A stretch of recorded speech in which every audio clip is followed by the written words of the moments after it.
नमस्कार प्रेक्षकांनो, पारू या मालिकेच्या 16 एप्रिलच्या भागात आपण असे बघणार आहोत की अहिल्यादेवीला खूप वाईट वाटत असतं पारूसोबत जे काही घडलं आहे त्याबद्दल, आणि म्हणूनच ती पारूशी बोलण्यासाठी तिच्या घरी येते.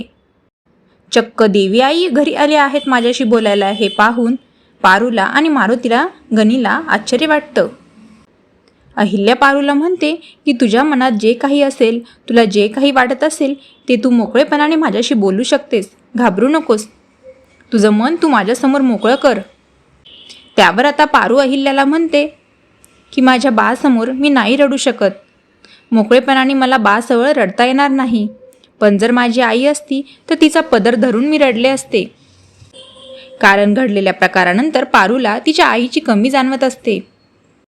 हे ऐकल्यानंतर आता अहिल्या स्वतःचा पदर तिच्यासमोर करते तिला रडण्यासाठी. हे बघून तर पारूला आश्चर्यच वाटतं. तर आता तुम्हाला काय वाटतं की अहिल्याच्या मनात पारूसाठी जागा निर्माण होतीये का? अहिल्याला तर पारूचा खूप राग येत होता, तिला ती आवडत नव्हती, पण आता अहिल्याला पारू हळूहळू आवडायला लागली आहे. आणि पुढे अशाच प्रकारे मालिका आता रंजक होणार आहे.